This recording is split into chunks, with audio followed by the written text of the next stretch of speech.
더불어민주당 이낙연 대표는 어제 열린 첫 최고위에서 정기국회 넉 달 동안 결과를 내겠다라고 밝혔습니다. 당직 인선까지 빠르게 발표하면서 본격적인 행보에 시동을 걸었는데요. 오늘은 이낙연 당대표 비서실장을 맡은 민주당 오영훈 의원을 국회에서 만나보도록 하겠습니다. 안녕하세요, 의원님. 네, 안녕하십니까? 먼저 이렇게 대표 비서실장 중책을 맡으신 것 축하드립니다. 네, 감사합니다. 예, 이낙연 대표가 자가격리 끝내고요. 어제 이제 정오에 종로구 네. 자택에서 처음으로 이제 행보를 시작을 했는데 이번 실장께서도 그 자리에서 만나 뵀을 거 아닙니까? 저희가 미처 언론을 통해서 발표되지는 않았지만 좀 어떤 에피소드나 아니면 개인적으로 두 분이 나눈 얘기가 있을까 싶어서 궁금하긴 한데요. 예, 지금까지 자가격리가 끝나는 시점이 어제 낮 12시였습니다. 네. 12시 정각에 자택 앞에서 만났고요. 잠은 잘 주무셨는지 그리고 불편한 점은 없었는지 물었는데 본인께서 지금까지 모자랐던 잠을 다 잔 것 같다고 그런 농담을 주고받았습니다. 그리고 그 이후에는 첫 일정이 이제 현충원 참배부터 시작이 됐는데요. 현충원 참배와 최고위원회 개최 등의 일정에 대해서 좀 협의를 했습니다. 전당대 연설 과정에서요. 이낙연 대표가 이런 얘기를 했네요. 그러니까 당대표가 된다면 정말 새로운 이낙연을 보게 될 것이다. 뭐 이렇게 강조를 했는데 지금까지 이낙연 대표 이미지 생각하면 굉장히 신중하다. 뭐 이런 평가가 일반적인데 이 부분이 사실 큰 장점이기도 하고 반면에 다소 아쉬운 점이다. 이런 지적도 뒤따릅니다. 당대표가 된 지금부터 과연 어떻게 이렇게 바뀌게 될지 어떤 변화를 보이게 될지 궁금한데요. 오 실장께서 어떻게 보십니까? 물론 신중하다는 평가가 있었던 건 사실입니다. 그런데 어떠한 시점에서 신중한 평가가 있었는지 우리가 되돌아보면 국무총리 재임 시절에도 신중한 평가가 있다. 이런 얘기 들었지 않았던 것 같습니다. 그렇지만 국무총리 이후에 재임 이후에 총선 직후부터 국난국복위원회 위원장 그리고 총선 이후에 과정에서 그리고 사퇴하시고 그 당대표 출마하기까지 그런 과정 또 후보자로서의 위치 이런 위치에 있어서 애매모호한 부분이 있었을 때 명확하게 발언의 수위를 명확히 하지 못하는 문제 잠시 있었다고 생각합니다. 그렇지만 이제 당 대표의 위치에 이제 서시게 되었기 때문에 당 대표로서의 위상에 맞게끔 본인이 분명한 메시지를 이미 이제 내시기 시작했고 이러한 기조는 쭉 이어질 것이라 기대하고 있습니다. 네, 이낙연 대표는 제한된 임기를 갖고 있습니다. 민주당의 정강 정책상 대선 1년 전에는 이제 당 대표에서 출마할 경우는 내려와야 되는데 그렇기 때문에 굉장히 뭐 이번 인선도 앞서서도 빠르고 본인도 올해 안에 정기국회 기간 안에 넉 달 안에 승부를 보겠다, 뭔가 보여주겠다. 뭐 이런 다짐을 계속하고 있는데요. 실제로 어떤 부분에 좀 주안점을 두고 앞으로 그런 변화를 추구할지가 굉장히 관심이 많이 갑니다. 어떻게 예상하십니까? 자세와 태도와 관련해서는 우리 이낙연 대표께서 쭉 강조하셨던 말씀이 있는데요. 첫 번째는 유능해야 된다라는 말씀을 많이 합니다. 즉 여러 가지 현안 문제에 지혜롭게 대처해야 된다는 것을 강조하고 있는 것이고요. 당이 그 능력을 보여주지 못하게 되면 국민의 기대에 부응할 수 없다는 점입니다. 그리고 현안 문제에 기민하게 대처해야 된다는 점을 말씀을 좀 하시고 있고요. 즉 일의 대처가 늦어졌을 때 그 피해는 고스란히 국민에게 돌아갈 수밖에 없다는 점을 강조하셨던 것이고 이 유능과 기민함을 갖췄다 하더라도 겸손하지 못하게 된다면 또 국민들이 동의해주지 않을 것이다. 국민들이 기대에 부응할 수 없다라는 점을 강조해 주셨습니다. 즉 유능, 기민, 겸손의 자세를 가지고 정기국회에 임할 것이고 그리고 정기국회 4개월 그리고 임시국회까지 성과를 내는데 아마 총력을 다해 임할 것으로 그렇게 기대하고 있습니다.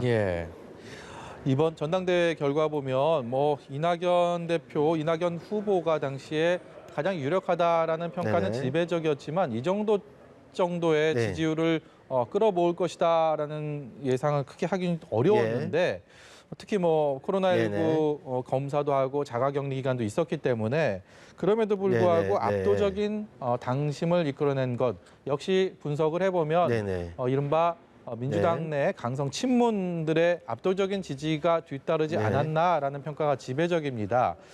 그래서 말씀드리는 질문인데요.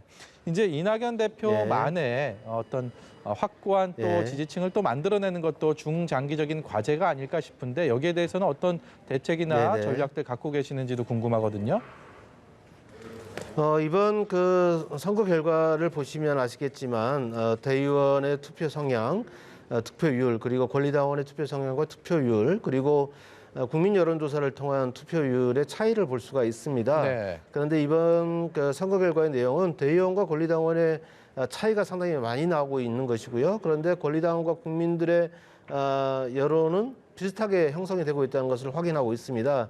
그것은 국민의 여론이 우리 당심에도 영향을 미치고 권리당원에 영향을 미친다는 것을 확인했다는 점이 가장 중요한 저는 포인트라고 봅니다.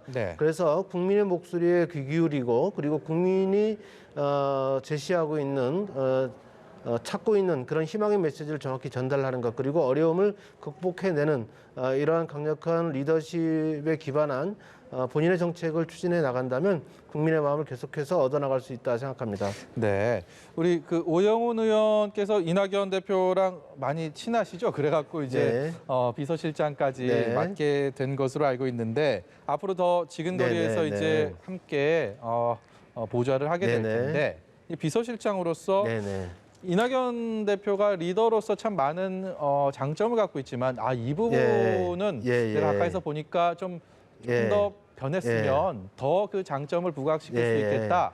뭐 이런 생각 들 때가 혹시라도 있을 겁니다. 그럴 때 과연 직언을 하실 것인지 또 어떤 부분을 지금 생각해 보면 조금 더 변하셨으면 좋겠다 이렇게 생각하는 게 있는지 궁금합니다. 물론 그 국민을 위해서 필요한 일이 있다면 저는 직언을 해야 된다고 보고요. 또 그렇게 할 생각입니다.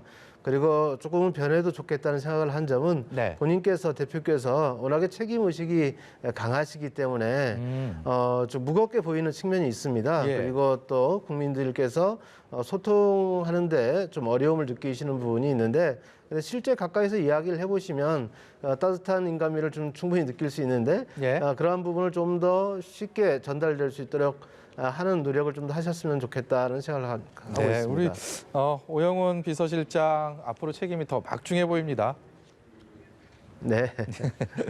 최근에요, 이렇게 부쩍 이낙연 대표와 이재명 경기지사를 비교하는 이게 물론 언론들도 많이 이런 보도들을 하고 있는데 실제로 관련된 여론조사들도 나오고 있습니다. 차기 대권 주자로서 엎치락뒤치락하는 이낙연 대표 입장에서는 굉장히 총리 시절부터 상당히 1위를 오랫동안 해왔지만 이재명 지사가 많이 추격을 하고 있는 지표상으로 이렇게 나타나기 때문에 어쩔 수 없이 좀 신경이 쓰이지 않을까 이런 생각이 드는데 행여라도 오영훈 실장께 뭐 그런 얘기를 그런 언지를 아니면 느낌이라 좀 받으신 적이 있으십니까? 물론 이제 여론조사를 이렇게 결과를 보게 되면 정치인의 입장에서 신경이 쓰일 수는 있겠죠. 그런데 저에게 얘기할 때는 그렇게 얘기를 하십니다. 여론조사라는 것은 흐름이 있는 것이고 또 파고는 당연히 있는 것이다. 우리가 그런 부분에 일희일비하게 되면 본인께서 가지고 있는 정치적 철학과 비전을 실천하는데 흔들릴 수 있다. 우리는 그 정치적 철학과 비전을 실천하는 그 길로 쭉 국민만 보고 가면 된다. 이런 말씀을 자주 하십니다. 뭐 크게 신경은 쓰지 않고 나의 길을 가겠다. 뭐 이 정도로 이해하면 될까요?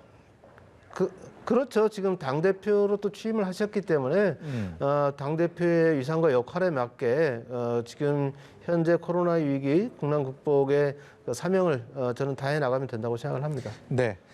2차 긴급 재난지원금 이 문제도 사회적인 화두입니다. 전 국민에게 줘야 할지 아니면 이번에는 좀 소득 기준으로 봐서 좀 어려운 분들께 선별해서 줘야 할지 이게 정부 재정 문제도 있기 때문에 여기에 대해서 분명히 이낙연 대표는 선별 지급 쪽에 무게를 둔 발언을 했고 실제로 그렇게 추진할 것으로 보입니다.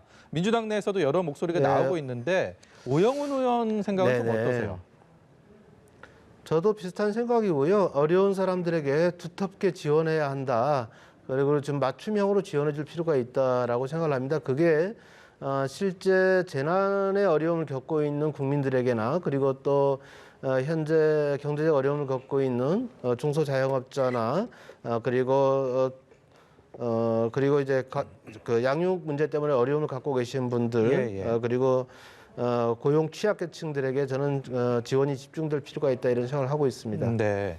그럼에도 불구하고 뭐 이재명 지사도 그렇고요. 아직도 보편적 복지, 그래서 전 국민에게 줘야 한다. 정부 재정 건전성 이 정도는 충분히 감당할 수 있다. 이런 주장도 여전히 있거든요.